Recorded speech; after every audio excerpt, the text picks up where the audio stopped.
A pauta volta a ser política, uma pauta rarefeita aqui no programa, mas em se tratando das personagens que a gente convoca aqui para poder produzir algumas reflexões, ela se impõe. A pauta hoje é política, nós vamos conversar com o deputado federal Lelo Coimbra. Lelo, você, 6 mandatos e 9 disputas, 3 como deputado federal, você acumula aí mais de 10 anos como deputado federal, e agora você teve na biquinha e não conseguiu.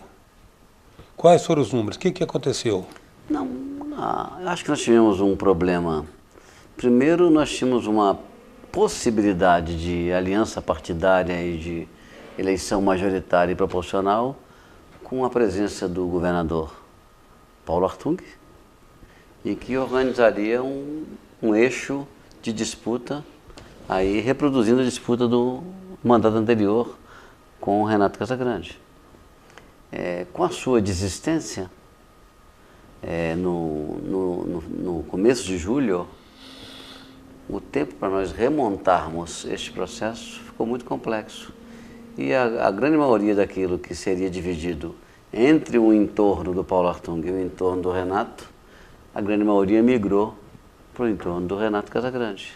E com isso, as possibilidades do que nós pudemos em 30 dias construir não foi suficiente. Eu estou entre os 10 mais votados do Estado, sou o mais votado da coligação, mas a coligação não foi suficiente para fazer, por 1.721 votos, uma vaga. Então, assim, foi uma resultante deste processo de ausência do governador atual da sua possibilidade de reeleição e um arranjo que foi possível ser feito nessas circunstâncias que não foi suficiente para responder à reedição do mandato. Trabalho tinha muito. Sem dúvida. Mas de 1.721 votos, você sendo o primeiro da coligação, o mandato seria seu, então? Sim, sem dúvida. Quer dizer que legitimamente na bancada federal, se a gente fosse trabalhar em cima dos 10 mais votados, você estaria lá? Houve uma discussão na Câmara Federal sobre o sistema de voto.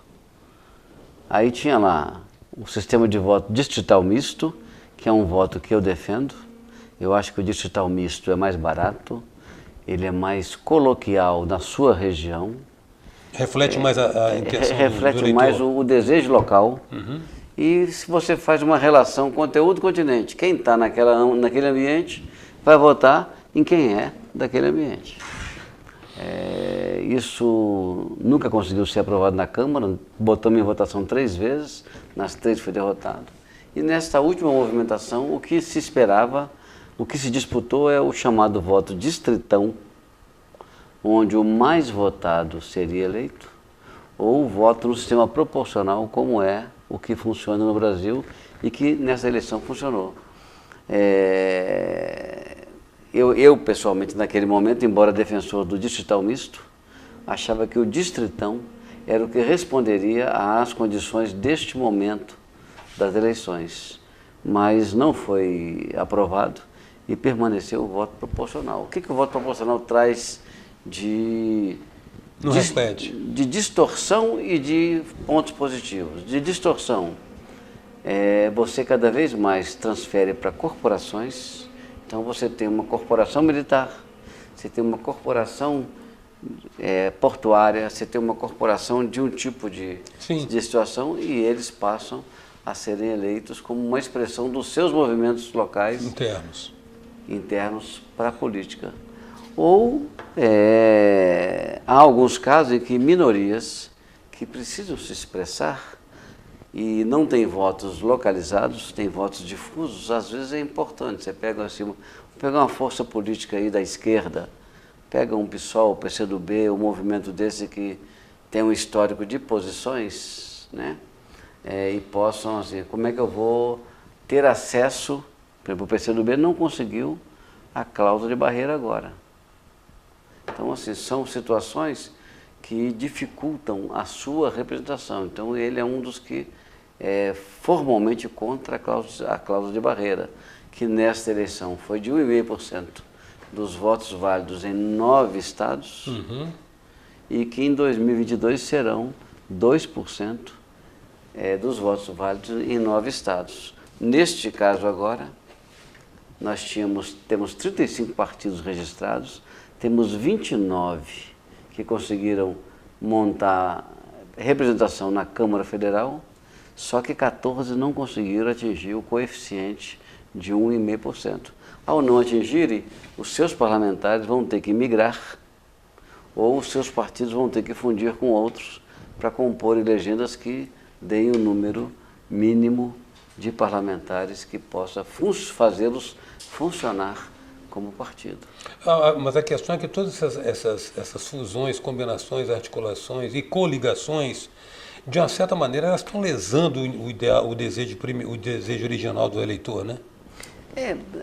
Na realidade, quando você junta pensamentos diferentes para conseguir um resultado objetivo que é o mandato, você macula o sentimento de ideia e você perturba o que é uma ideia que você precisa levar e o que é um desejo de poder que você está expressando.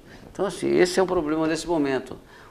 Esse volume de partidos, ele não representa em absoluto aquilo que a sociedade deseja.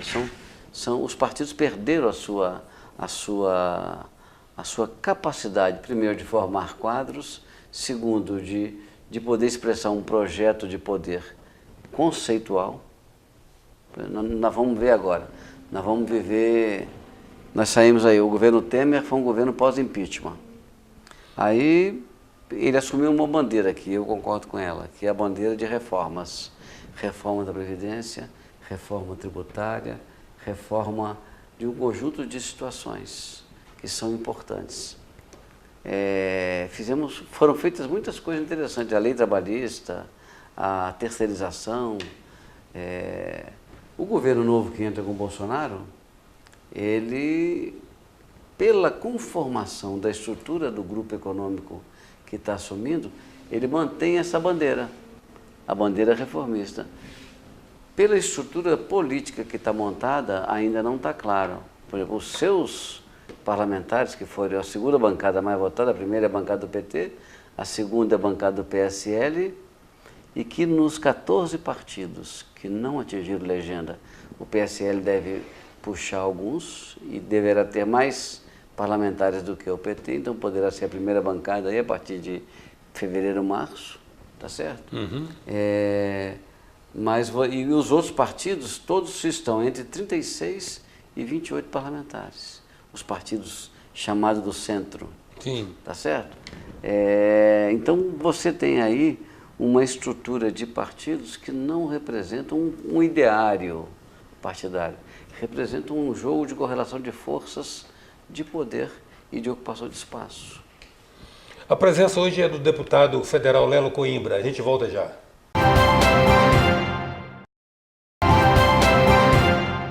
Voltamos com a presença do deputado federal Lelo Coimbra. Lelo, você mencionou quando você estava falando a respeito desse mosaico que se cria com partidos que não tem muita consistência, a respeito da questão da corporação.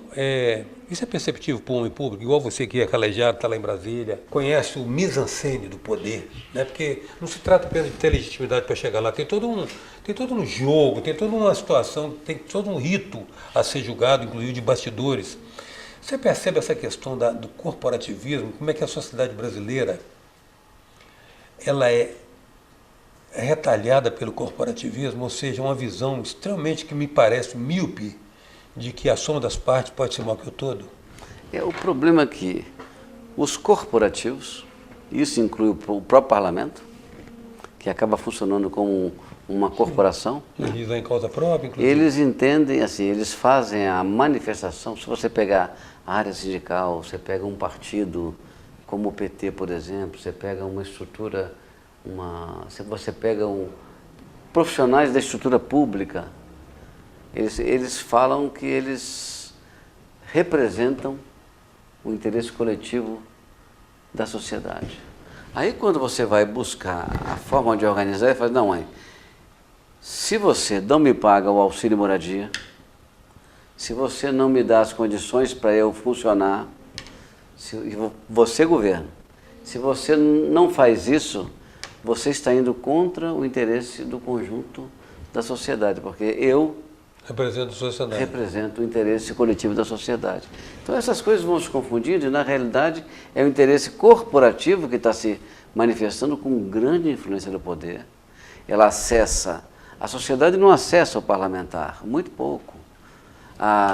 Agora as corporações, sejam elas privadas ou públicas, elas têm acesso direto e permanente a quaisquer parlamentares, sejam vereadores, sejam deputados estaduais, sejam deputados federais, sejam senadores, seja presidente da República, seja a estrutura de comando do Estado, ministros, secretários e tudo isso. Então, assim, e ela vai lá e fala em nome do interesse coletivo da sociedade. Do representado. Quando, no fundo, ela está falando da sua organização funcional para, protegida, falar em nome do interesse coletivo. Mas isso é geral, né? Isso é geral.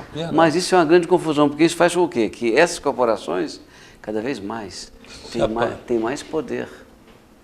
Então elas comandam o Estado. Então você tem o poder econômico, você tem o poder político e o poder das corporações. A sociedade, ela não está dentro. Ela fica esperando que lhe sobre aquilo que ela espera e deseja quando vai votar em alguém.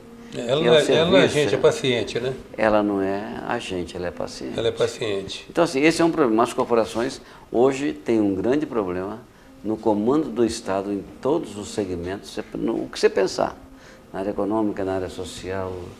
Aí você vai lidar com a área social. Vê o exemplo do Bolsa Família, o que foi feito agora no governo do Temer. O que houve de enxugamento do Bolsa Família, tinha uma fila... Aliás, desculpa interromper, mas a perspectiva histórica certamente fará justiça a esse pequeno governo do Temer, né? Eu acho que o Temer foi corajoso em assumir a agenda, ele foi feliz em conseguir dar alguns passos, o governo dele não tem anúncios de danos de corrupção, existe um histórico que o acompanhou, e que veio aí e desmontou a sua capacidade política de dar resposta. Sim. Mas as coisas, ele pegou um governo com 5,8 negativos de PIB e está deixando com 1,5 aí até o final do ano. Então, assim, ele botou o carro no trilho, com todos os seus problemas, todos os passivos relacionados ao seu histórico. Sim, ao seu histórico, mas não à prática atual, não o mandato efetivo. No mandato efetivo, não, ele está sendo saudado. Eu quero dizer o seguinte, eu acho que na perspectiva histórica ele vai ser reconhecido. Ele está sendo saudado aí, você pega o Samuel Pessoa, que escreve artigo saudando ele, você pega aí, eu vi a entrevista no Gabeira com ele, uma entrevista que o saúda, o coloca numa perspectiva histórica, você vê a entrevista recentemente agora no Correio Brasiliense, comandada por 3 jornalistas, um deles é o Luiz Carlos Azedo, que trabalhou conosco aqui. A entrevista é muito interessante. Então, assim, há uma perspectiva histórica positiva que lhe vai ser dada e que vai ser fruto de todo esse movimento que nós vivenciamos. Mas a sociedade vivenciou e vivencia um processo de negação da política. Nós daremos sequência amanhã a essa conversa com o deputado federal Lelo Coimbra, quando estaremos discutindo as reflexões e os ensinamentos produzidos pelo último período eleitoral e as escolhas da sociedade brasileira. Eu conto com você amanhã. Até já.